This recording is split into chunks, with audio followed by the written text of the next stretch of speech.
Bonjour tout le monde! Aujourd'hui, j'ai décidé de faire une capsule sur un sujet qui est un peu moins connu du grand public, c'est-à-dire les REEI, Régime enregistré d'épargne invalidité. Pourquoi je voulais faire une capsule? C'est qu'il y a une statistique qui m'a complètement jetée à terre, c'est que seulement le quart des personnes handicapées qui pourraient être admissibles à ce programme-là qui en font la demande. Donc, c'est vraiment pas beaucoup. En fait, il faut faire une demande de crédit d'impôt pour personnes handicapées au départ. C'est la base de partir le programme. C'est un programme qui est très, très, très avantageux. Donc, la gratteuse en moi est très heureuse quand les gens qui sont admissibles ils peuvent en bénéficier. Donc, le premier pas à franchir, c'est de demander d'être approuvé pour le CIPH. Je dois lire mes notes pour ne pas me tromper. CIPH, qui est le crédit d'impôt pour personnes handicapées. Donc, c'est auprès du gouvernement fédéral. On fait une demande, on a un formulaire à remplir. Et lorsque le gouvernement nous revient avec la réponse qu'on est admissible au crédit dans le rapport d'impôt, on est donc admissible à faire une demande de régime enregistré d'épargne invalidité, excusez-moi. Donc, dans les critères d'admissibilité, c'est le premier à remplir. Ensuite, il faut avoir un numéro d'assurance sociale valide, deuxième critère. Il faut résider au Canada. Bien sûr, il faut être un résident canadien. Il faut avoir moins de 60 ans pour faire la demande. Et on ne peut pas détenir en tant que bénéficiaire d'un régime enregistré d'épargne invalidité plus d'un programme. Donc, quand on ouvre un compte, on peut pas en avoir plusieurs comme les régimes enregistrés d'épargne études. On peut avoir 4 comptes dans 4 institutions financières, il n'y a pas de problème. Pas pour un régime enregistré d'épargne invalidité. Donc, les critères d'admissibilité sont assez simples. Et la base que je vous expliquais tout à l'heure, le fameux CIPH, on le fait la demande via la T2201 qui se retrouve sur le site du gouvernement fédéral.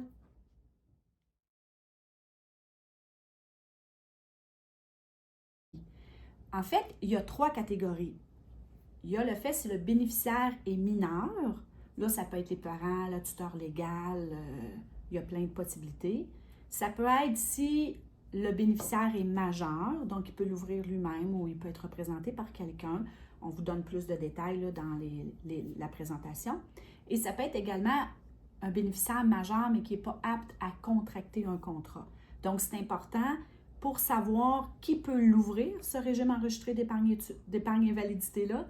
Il faut revenir à la base. Est-ce qu'on est mineur, majeur? Et si on est majeur, est-ce qu'on est apte à contracter?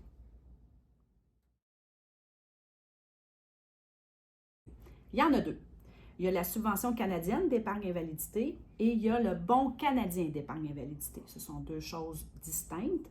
Donc, je débute avec la subvention canadienne d'épargne invalidité. La première chose que je dois vous informer, qui est super importante, c'est que la subvention, elle peut aller de 100%, 200% ou 300% de la cotisation. Oui, vous avez bien entendu. C'est vraiment, vraiment très, très, très généreux comme subvention. La subvention est toujours basée sur le revenu familial. Le revenu familial, lorsqu'on est mineur, c'est le revenu des parents. Et lorsqu'on est majeur, c'est notre revenu à nous. Donc là, je suis certaine que les clients qui me connaissent me voient venir.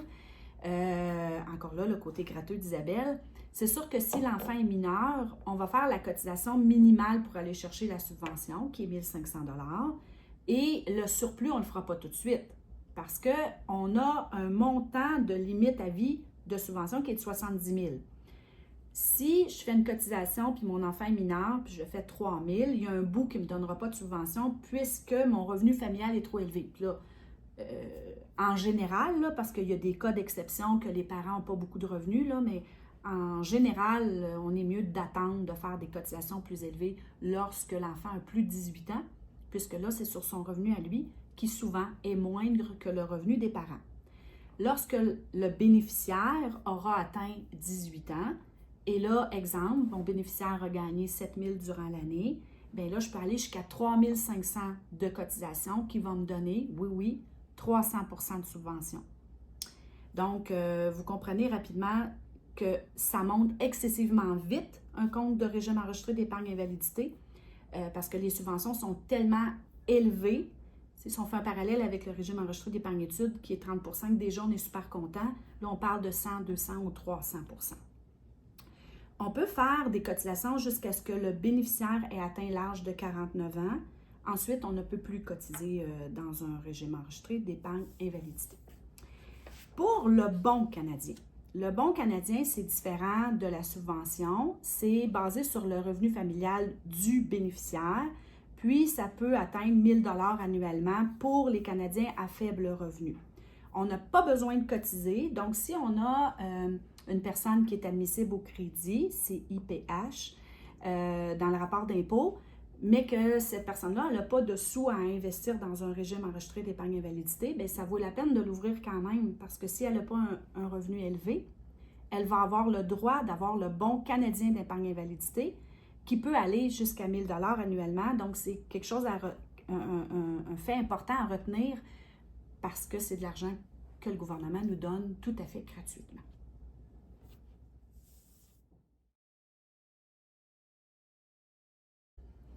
Pour la prochaine portion que je voulais vous donner l'information, c'est qu'il faut réaliser que lorsqu'on demande le CIPH, le crédit d'impôt pour personnes handicapées, vient avec ça une multitude d'allégements fiscaux. Okay? Oui, c'est important pour le REEI, qui nous donne des subventions très intéressantes, puis des beaux cadeaux du gouvernement, mais il y a aussi plein d'allégements fiscaux. Ce serait trop long de vous les énumérer là, de vive voix, donc on va vous mettre à l'écran là, les différents allégements fiscaux, mais vous allez voir, il y en a vraiment beaucoup. C'est important d'en prendre connaissance pour être certain de demander tous les allégements fiscaux auxquels vous avez droit. Parce que c'est dommage quand il y en a droit, on n'est juste pas informé.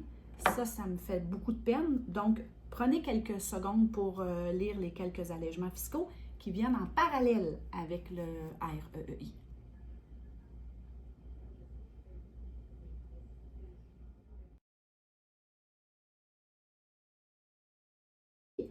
Il y a quelques petites notions que je trouve importantes de vous soumettre. Il n'y a aucune limite annuelle de cotisation. Donc, vous pourriez décider de mettre 40 000 dans votre REEI.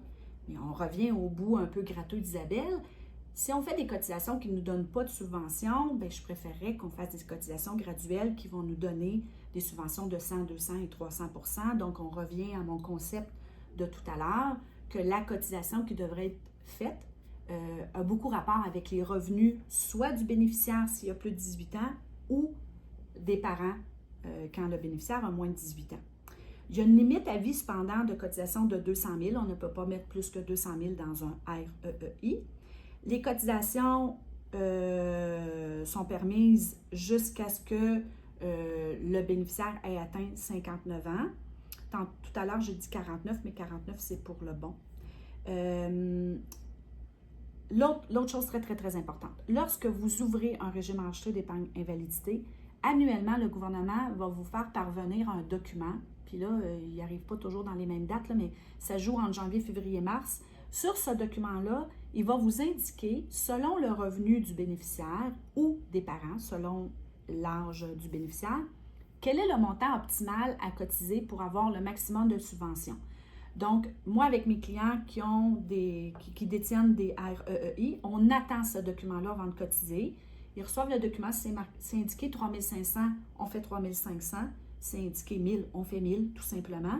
Et on peut récupérer des cotisations antérieures qui n'ont pas été faites. Donc, si vous étiez admissible et vous ne le saviez pas, vous ouvrez un régime enregistré d'épargne invalidité, vous pouvez cotiser pour l'année en cours et récupérer des années antérieures. Et là, je vous ai souvent parlé là, du site de l'ARC, l'Agence du revenu du Canada, où on peut avoir l'information sur nos droits de cotiser au REER, nos droits de cotiser au CELI, mais malheureusement, pour le régime enregistré d'épargne invalidité, il faut téléphoner.